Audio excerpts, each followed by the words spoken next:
मैंने हमारे under graduation के फर्स्ट और सेकेंड ईयर में क्या पढ़े, कई सारे सब्जेक्ट्स पढ़े हैं।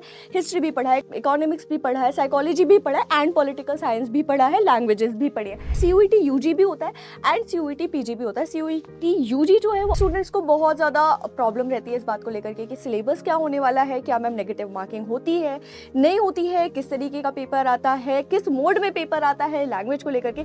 तो ऑनलाइन को हम क्या कहते हैं, CBT कहते हैं, कंप्यूटर बेस्ड टेस्ट कहते हैं, या फिर इसे आप हेलो एवरीवन, नमस्कार, आप सभी का बहुत स्वागत है फिजिक्स वाला के CUET PG के ऑफिशियल यूट्यूब चैनल पर। मेरा नाम है संस्कृति और मैं आप सभी को पढ़ाती हूँ CUET PG के लिए पॉलिटिकल साइंस या फिर राजनीति विज्ञान।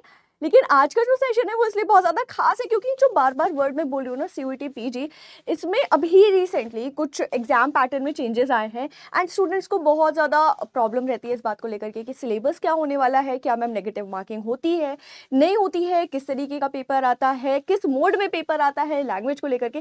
तो आज का जो ये डिस्कशन है या आज का जो ये सेशन जो हाईलाइट है हमारी वो तो यही है कि ये जो एग्जाम पैटर्न है CUET PG का, जिसके माध्यम से आप इंडिया की टॉप बेस्ट यूनिवर्सिटीज में पोस्ट ग्रेजुएशन प्रोग्राम में एनरोल कर सकते हैं इस CUET PG एग्जाम के माध्यम से। तो एग्जाम पैटर्न क्या है एंड सिलेबस किस प्रकार का होता है, इन सारी चीज़ों के बारे में बात करेंगे। चलिए तो बढ़ते हैं, है ना, और अपना साथ बनाए रखिएगा। राइट, चलो।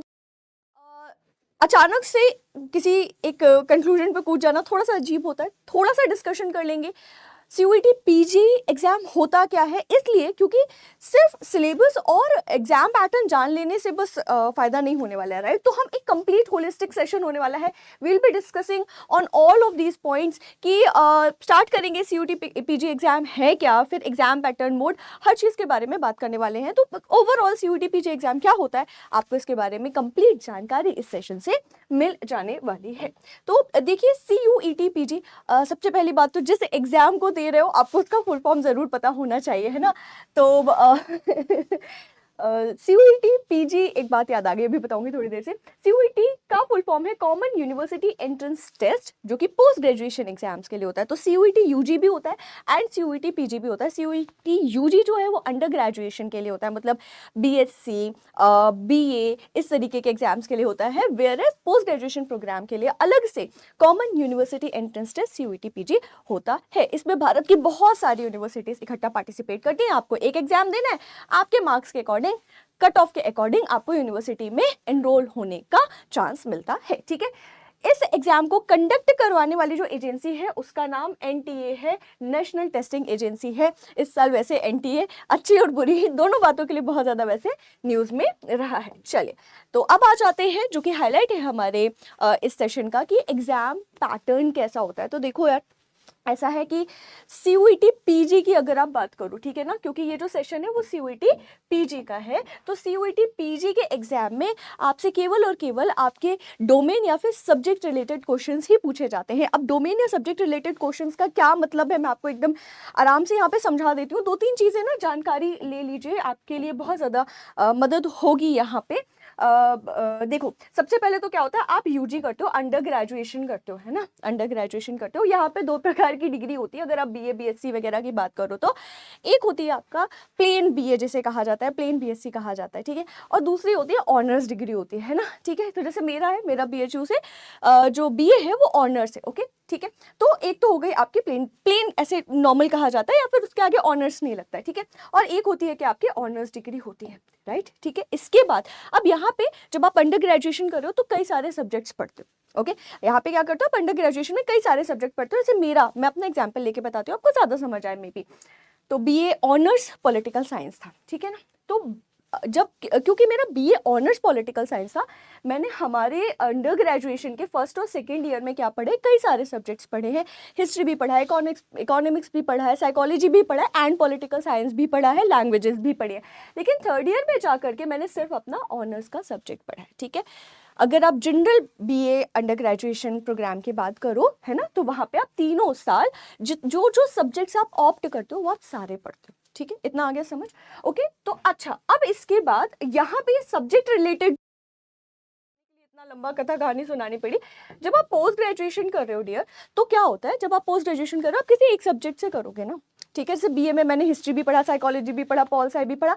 अब ऐसा थोड़ी है कि मैं एक साथ एक ही टाइम पे सबसे मास्टर्स कर लूंगी, सबसे पोस्ट ग्रेड कर लूंगी।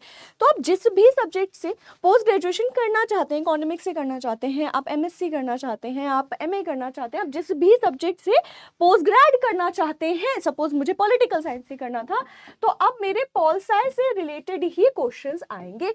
ये मतलब होता है डोमेन या फिर सब्जेक्ट स्पेसिफिक, डोमेन स्पेसिफिक या डोमेन रिलेटेड क्वेश्चंस का।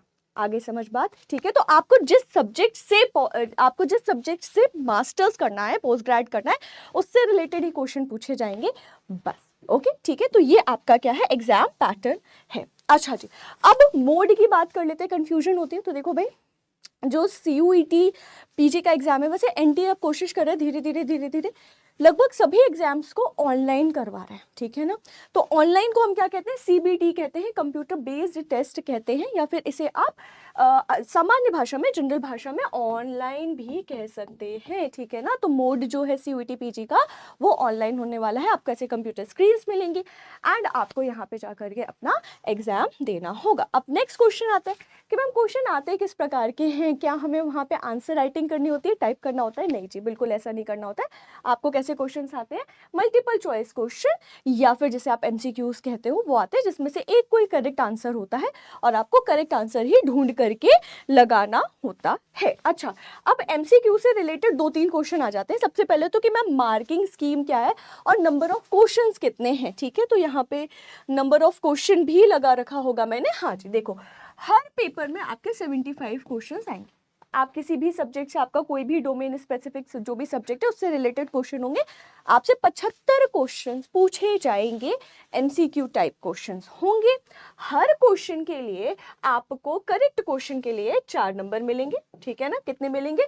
4 नंबर मिलेंगे आपको। किसके लिए? करेक्ट क्वेश्चन के लिए, ठीक है। कितने क्वेश्चंस पूछे जा रहे हैं? टोटल 75 क्वेश्चन पूछे जा रहे हैं। तो अगर आप 4 को 75 से मल्टीप्लाई करोगे तो 300 आ जाएगा। मतलब टोटल आपका जो एग्जाम है वो 300 मार्क्स का होगा। अगर आप किसी भी कोई क्वेश्चन नहीं बनता और अगर आप उसे अटेम्प्ट ही नहीं करते हो, ना सही टिक कर रहे हो ना गलत, आपने टिक ही नहीं किया, उस स्थिति में आपको 0 नंबर मिलेंगे। बट अगर आप गलत मार्क करते हो तो उसमें -1 की नेगेटिव मार्किंग भी है। मतलब कि क्वेश्चन को करेक्ट करने पर आपको कितना मिलेगा मार्क्स? 4 मार्क्स मिलेंगे। क्वेश्चन गलत करने पर आपके -1 हो जाएंगे मार्क्स। और अगर आपने क्वेश्चन छोड़ दिया, आपसे नहीं बना, आपने अटेम्प्ट ही नहीं किया, तो उस केस में आपको फिर 0 मार्क्स रहेंगे उस क्वेश्चन के लिए, ठीक है। तो क्योंकि इस एग्जाम में नेगेटिव मार्किंग है, बहुत संभल करके क्वेश्चंस को टिक जरूर करिएगा, ठीक है। चलिए, तो ये हो गई आपकी पूरी की पूरी टोटल कंप्लीट मार्किंग स्कीम। अच्छा, अब बहुत सारे स्टूडेंट्स को बहुत सारी प्रॉब्लम होती है, मैम बाइलिंगुअल होगा, कैसा होगा, क्या नहीं होगा। तो देखो, CUET PG का जो एग्जाम है वो इंग्लिश और हिंदी दोनों भाषा में आएगा फॉर ह्यूमैनिटीज़ के सब्जेक्ट, सोशल साइंसेस के सब्जेक्ट्स, है ना, ठीक है। तो जो आर्ट्स के सब्जेक्ट्स हैं, इकोनॉमिक्स है, पॉलिटिकल साइंस है, ठीक है, और भी कई सारे सब्जेक्ट्स हैं, ज्योग्राफी वगैरह है, इन सभी के जो पेपर हैं वो हिंदी और इंग्लिश दोनों में आएंगे। लेकिन अगर आप किसी भाषा के स्टूडेंट हो तो ये बहुत ही यूजलेस एंड लॉजिकल सा क्वेश्चन होगा कि क्या मैम इंग्लिश का पेपर हिंदी में आएगा, ठीक है। तो बहुत ही ज़्यादा लॉजिकल, एक पोस्ट ग्रेड के स्टूडेंट से अपेक्षा नहीं रखी जाती कि इस प्रकार से कोई पूछे, है ना, कि मैम हिंदी का पेपर अंग्रेजी में आएगा क्या? अरे भाई, नहीं आएगा। तो हिंदी लिटरेचर वालों का पेपर उनकी अपनी भाषा में आएगा, संस्कृत वालों का पेपर अपनी भाषा में आएगा, फ्रेंच वालों का अपनी भाषा में आएगा, अंग्रेजी वालों का, मतलब लिटरेचर, लैंग्वेज, लिंग्विस्टिक वाले जो एस्पिरेंट्स हैं या CUET PG के जो स्टूडेंट्स हैं, उनका पेपर उनकी भाषा में आएगा। बाकी हमारा मतलब आर्ट्स या ह्यूमैनिटीज़ के जो सब्जेक्ट्स हैं उसका इंग्लिश और हिंदी में आएगा पेपर, ठीक है। तो इस चीज़ से क्या रखिएगा, थोड़ा सा माइंड मेकअप करके रहिएगा, दोनों भाषा में आता है। और आप मिड ऑफ द एग्जामिनेशन में, ये भी बता दूं, मिड ऑफ द एग्जामिनेशन आप स्विच कर सकते हो लैंग्वेज, ठीक है। आप बिल्कुल आराम से, ऊपर ऑप्शन होता है, आप स्विच कर सकते हो, उसके बारे में भी हम बात करेंगे, ठीक है। चलो जी। अच्छा, अब कितनी देर का पेपर होता है मैम? तो देखो, बात हो गई हमारे एग्जाम पैटर्न की कि कैसे कैसे क्वेश्चंस आते हैं, राइट, सब्जेक्ट स्पेसिफिक। फिर 75 क्वेश्चंस आते हैं।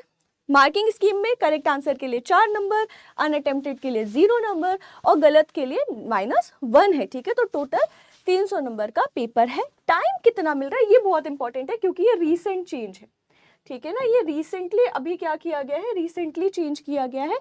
लास्ट ईयर तक आपको 105 मिनट मिलते थे, ठीक है, कितने मिलते थे, 105 मिनट मिलते थे, लेकिन अब इस साल क्या कर दिया गया है, इस साल समय घटा दिया गया है, 90 मिनट दिए गए हैं, मतलब 1 घंटे 30 मिनट, 60 मिनट का 1 घंटा होता है और बाकी के 30 मिनट और, तो 1 घंटे 30 मिनट आपके पास 1.5 घंटा है और 75 क्वेश्चंस लगाने हैं, और इनमें भी रिस्क किस बात का है, नेगेटिव मार्किंग का है, ठीक है। तो दैट मीन्स कि कंपटीशन अच्छा खासा रहने वाला है। अगर आप सही समय पे तैयारी करते हैं तो जरूर आप मेक श्योर कर लेंगे कि आप अपने मन पसंदीदा भारत की टॉप यूनिवर्सिटी में पोस्ट ग्रेड प्रोग्राम में एनरोल हो जाए, ठीक है।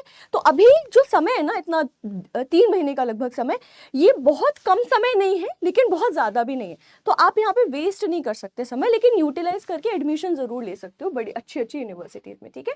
तो अब कितना है, अब 90 मिनट्स ही हो गया, मतलब 1.5 घंटे का ही समय, और उसमें आपको 75 क्वेश्चन करने हैं।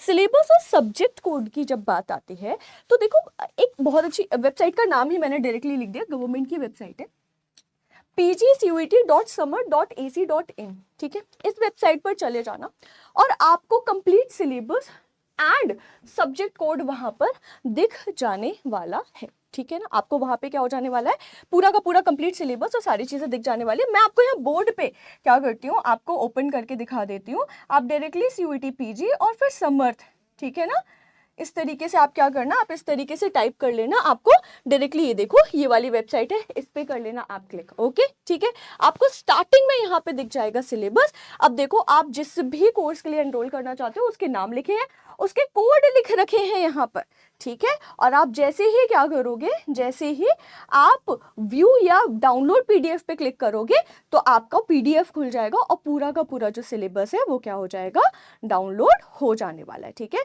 तो चलो जी, मैं अपने ही सब्जेक्ट पॉलिटिकल साइंस का ओपन करके दिखा देती हूँ सिलेबस, क्योंकि फिर मैं ज़्यादा बेहतर आपको चीज़ें बता पाऊंगी। ये देखो, ऐसे क्लिक किया और ये पूरा आपको आपके पेपर के कोड के साथ पूरा का पूरा सिलेबस यहाँ पर दिख जाने वाला है। पेपर कोड ध्यान रखिएगा, ये देखो, ये जो सारी बातें बताई है ना, यही लिखी है, ठीक है, यही लिखिए, 75 के 75 क्वेश्चन लगाने हैं आपको, अटेम्प्ट करने, ठीक है। तो इस तरीके से आपको पूरा का पूरा सिलेबस जो है वो ऑफिशियल वेबसाइट पर कोड के साथ दिख जाने वाला है, ठीक है ना, right. And that is it for today. आप सभी का बहुत बहुत धन्यवाद इस सेशन में जुड़ने के लिए, और उम्मीद और आशा है कि ना केवल एग्जाम पैटर्न, जो कि लेटेस्ट और नए चेंजेस के आधार पर एग्जाम पैटर्न की बात करी गई है ना, टाइम वगैरह में बदलाव आ गया, ये सारी चीज़ें क्लियर हुई होंगी, बल्कि ओवरऑल आपको CUET का पैटर्न क्या है, सिलेबस क्या है, कैसा एग्जाम होने वाला है, मोड क्या है, भाषा किस भाषा में क्वेश्चन पूछे जाएंगे, ये सारी चीज़ें क्लियर हो गई होंगी। ऐसे ही अपनी CUET PG की कंप्लीट और होलिस्टिक प्रिपरेशन के लिए, मतलब एकेडमिक क्लासेस भी, स्ट्रैटेजी क्लासेस भी, है ना, इन सभी चीज़ों के लिए जुड़े हमारे फिजिक्स वाला के CUET PG के ऑफिशियल यूट्यूब चैनल पर। और आप सभी का बहुत धन्यवाद। मुलाकात करेंगे ऐसे ही एक और सेशन में। अगर आप सभी की कोई पर्टिकुलर क्वेरी है कि मैम इस टॉपिक पर वीडियो बना दीजिए, बिल्कुल कमेंट सेक्शन में लिखिए, क्योंकि आपके फीडबैक से ही मुझे जो है वो टॉपिक्स मिलते हैं कि किस तरीके से आपके लिए और क्या क्या वीडियोस जो हैं वो क्रिएट करने, आपकी कंफ्यूजन कैसे दूर करनी है, ठीक है। तो मैं फीडबैक पे काम करने वाली इंसान हूँ। प्लीज़ कमेंट सेक्शन में लिखिएगा अगर आप किसी स्पेसिफिक टॉपिक पर वीडियोस चाहते हैं, तो हम जल्द से जल्द कोशिश करेंगे कि आपकी क्वेरी जो है वो अपने यूट्यूब चैनल के माध्यम से रिजॉल्व करें। Thank you so much for watching everybody.